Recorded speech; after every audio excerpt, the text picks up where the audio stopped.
Alauna na ng madaling araw pero hindi pa rin makatulog si Elenita, hinagod na lang niya ang balat sa braso upang mabawasan ang lamig na nararamdaman. Nasa labas pa rin kasi siya ng bahay at naghihintay sa pagdating ni Sebastian. Sinubukan niyang tawagan ito pero hindi naman sumasagot. She's starting to get worried. Baka kung napano na ito. Sana naman ay walang nangyaring masama. Sisisihin niya ang sarili kapag napahamak si Sebastian. Ilang sandali pa siyang naghintay nang biglang may humantong kotse sa labas ng gate. It wasn't their car. Kung hindi siya nagkakamali ay iyon ang parehong kotse na nagbaba kay Sebastian noon, kung saan hinitid ito ng isang babae. Nang bumukas ang pinto ng kotse ay doon niya napagtantong tama siya. It was the same car dahil nakita niya muli ang babae. Bumababa ito sa driver's seat habang si Sebastian naman ay sa kabilang pinto. Kung noon ay nais niyang magtago sa likod ng mga halaman ay iba naman ngayon, gusto niyang lumabas ng gate at papasukin na agad si Sebastian, pero naglalakad pa lang siya para buksan ang tarangkahan ay nakita niya ang pag-angkin ni Sebastian sa mga lobby ng babae. Naghalikan ang mga ito na tila ba walang tao sa paligid.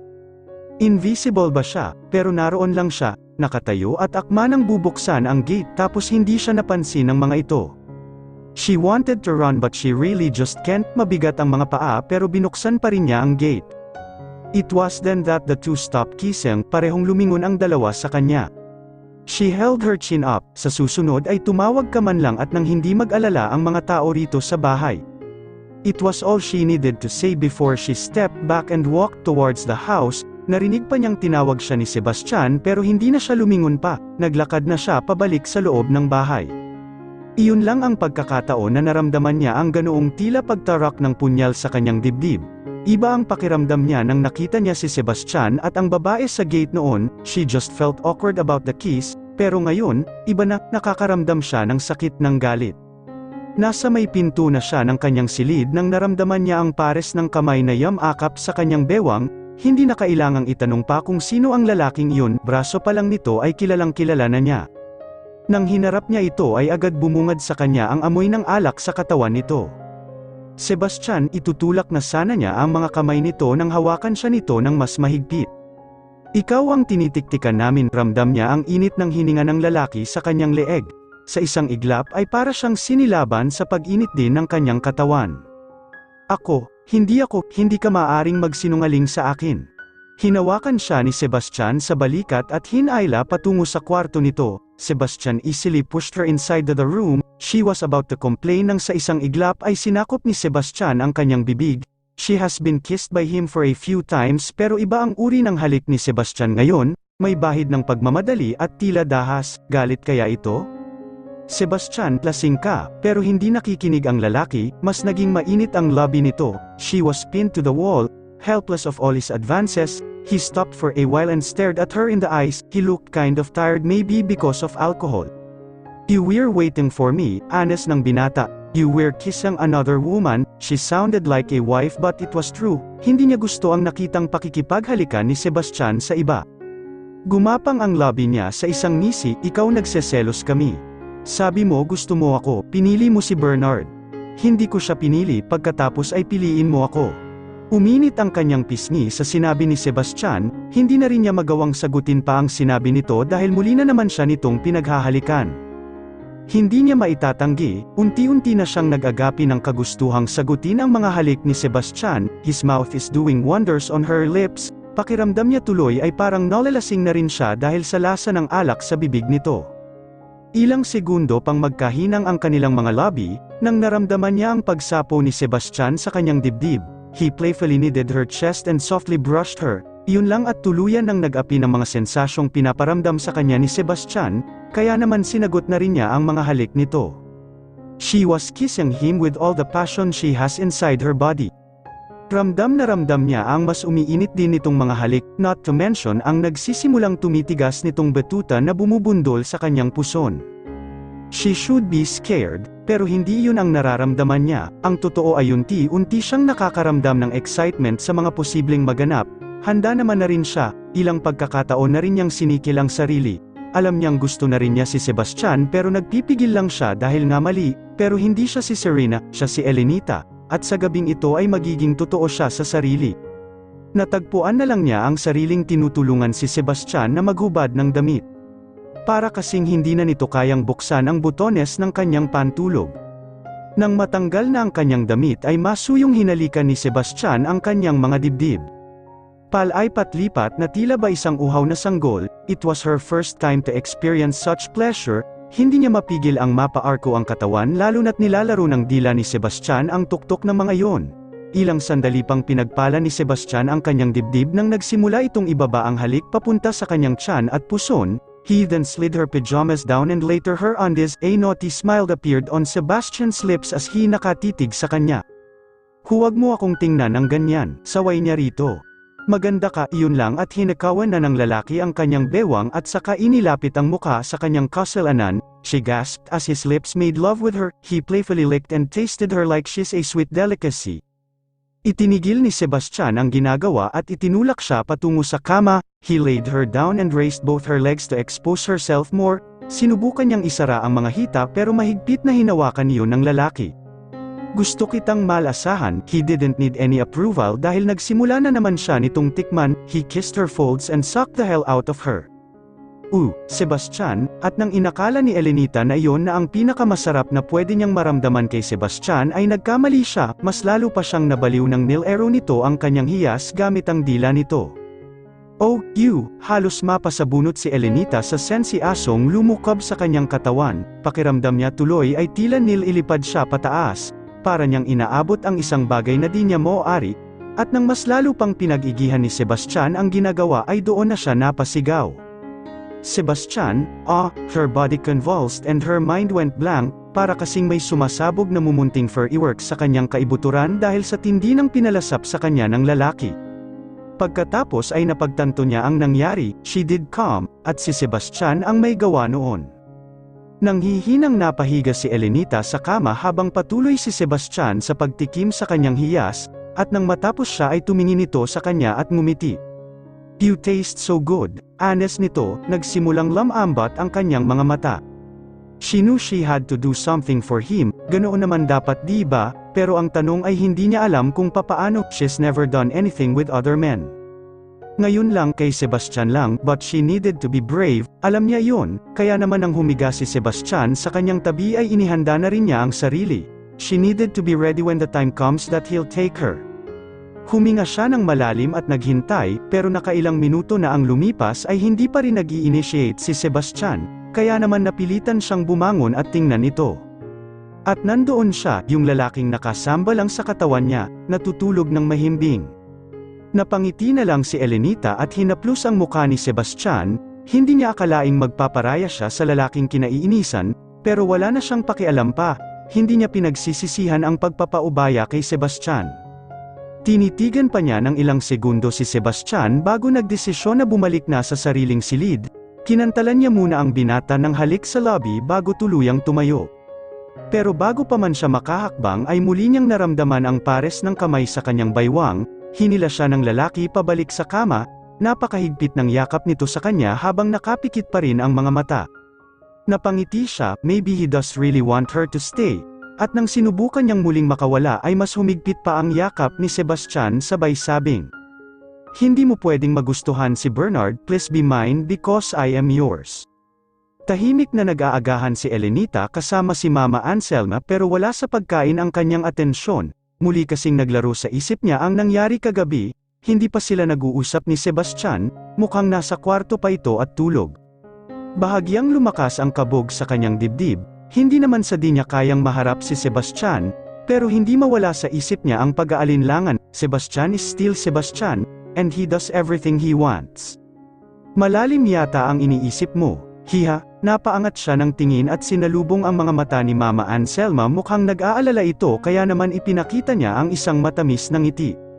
"Wala po ito, Mama, medyo napuyat lang ng konti." "Hindi ka ba nakatulog?"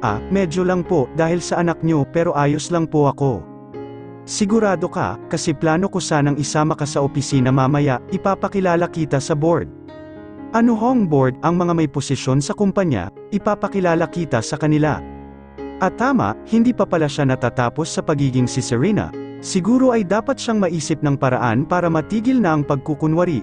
She thought about telling Mama Anselma the truth pero mukhang hindi niya kayang masaktan ito, may sakit ang ginang at kung sasabihin niya ang totoo rito ay siguradong lalala yon. Ngunit ang mga taong iyon, hindi siya nabibilang sa mga ito, ayaw niyang mas lalo pang magiging complicated ang mga bagay-bagay. Hindi ho ba masyadong maaga para ipakilala ninyo ako sa board, I mean?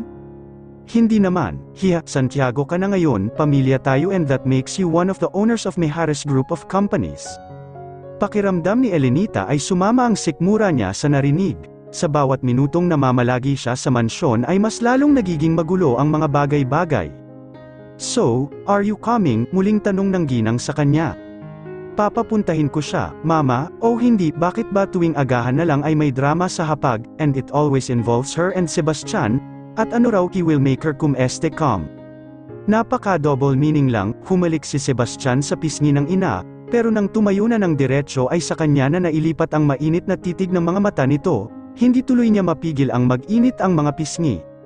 Sebastian is wearing his usual suit, pero ewan ba niya, mukhang mas gwapo ito ngayon kesa noon.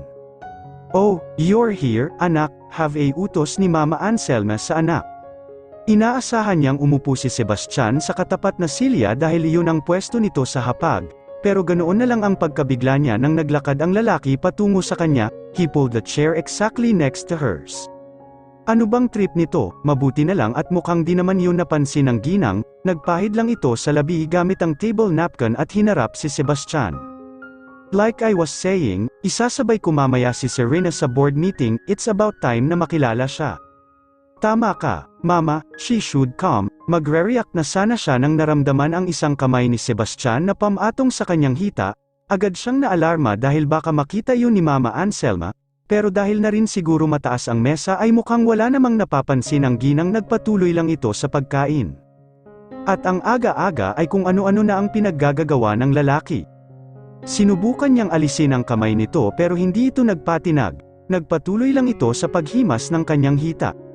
Sana'y hindi na siya nagsuot ng palda, ramdam na ramdam niya tuloy ang init ng palad nito.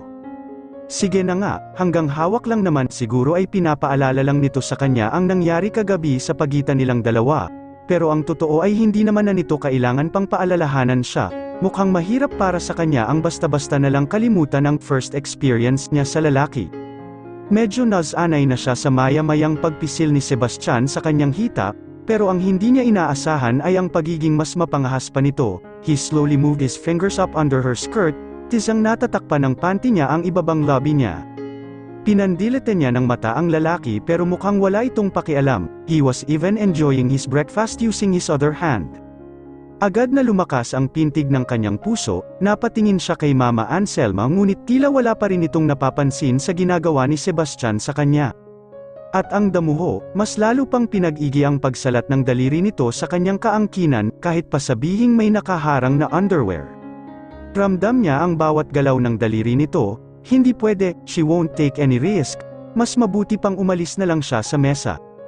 Oh my, napasinghap si Elenita nang biglang hoy ni Sebastian ang kanyang suot na panty at ipinasok roon ang isang daliri, his finger instantly got in contact with her lips, halos mabilaukan siya sa nginunguyapan niyang tosino nang hagurin nito ang pang-ibabang labi. Okay ka lang, huminga siya ng malalim at saka ngumiti sa ginang, opo, ayos lang po ako, kasi, nakagat ko ang dila ko kaya po ganoon.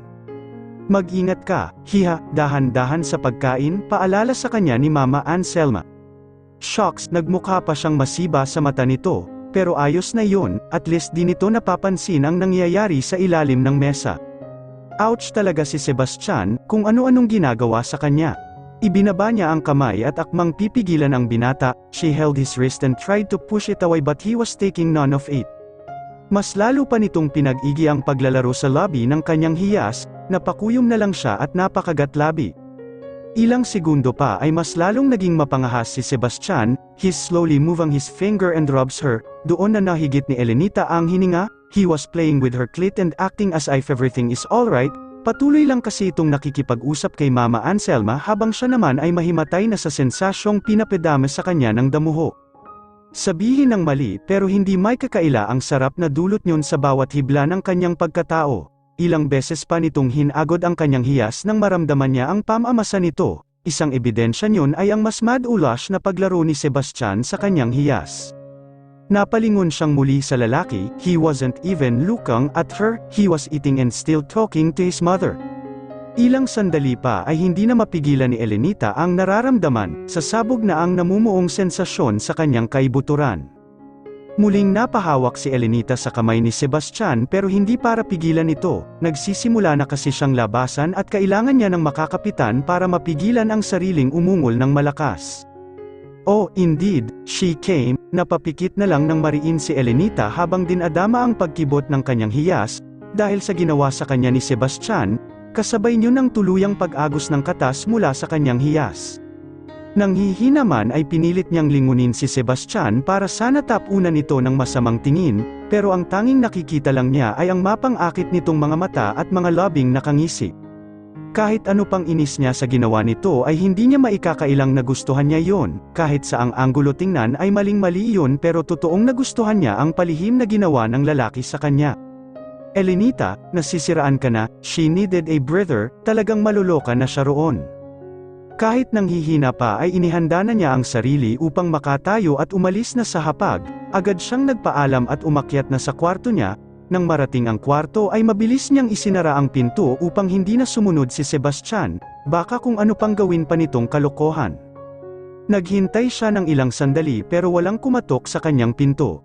Masyado na ba siyang nag-e-expect sa atensyon nito? Ano bang nangyayari sa kanya? She was about to give up at papasok na sa CR nang marinig niyang tumunog ang kanyang cellphone. Si Sebastian pala, huminga siya ng malalim bago sinagot ang tawag. Sinasabi ko sa'yo, hindi ko nagustuhan ang ginawa mo kanina, bungad niya sa lalaki. Narinig niya ang mahinang pagtawa nito, chill, love, alam kong nag-enjoy ka. Nararamdaman ko pa rin ang bumubulusok na katas sa mga daliri ko. Uminit ang kanyang pisngi nang marinig ang sinabi nito, basta, huwag na huwag mo nang ulitin yon, ayokong malaman ni Mama Anselma. Natatakot ka ba na malaman niyang may karelasyon ang kanyang manugang? I'm sorry, natutuwa lang ako na ikaw at ako, we're having this connection, I just want you to know that I'm happy you're opening your doors to me. Hindi niya alam kung bakit pero tumagos sa puso niya ang sinabi ni Sebastian, mayroon na kaya talaga itong feelings para sa kanya. Love, nandyan ka pa ba? Yeah, nandito ako. Narinig mo naman ako di ba? Oo, pero ano? But it's wrong, Sebastian, kailangan nating mag-usap, we just can't. Magbihis ka at sumama kay mama sa opisina mamaya, matigas na sabi ni Sebastian, ramdam niyang hindi nito nagustuhan ang sinabi niya. Sebastian, I'm giving you a chance, pinilit kong ipikit ang mga mata at bigyan ka ng pagkakataong mapasa iyo ang lahat, you now have my brother's money, you can even have mine, ano pa bang kulang? Doon na uminit ang kanyang dugo, hindi niya inaasahan ang mga salitang naririnig mula sa lalaki, all this time, gold digger pa rin ang tingin nito sa kanya. Sebastian, mali ang mga iniisip mo sa akin. Pero wala na siyang narinig pa sa kabilang linya dahil pinutol na pala agad ni Sebastian ang usapan, mas lalo tuloy siyang nainis sa lalaki, how dare him think of her that way, matapos niyang muntikan ng ibigay ang sarili dito?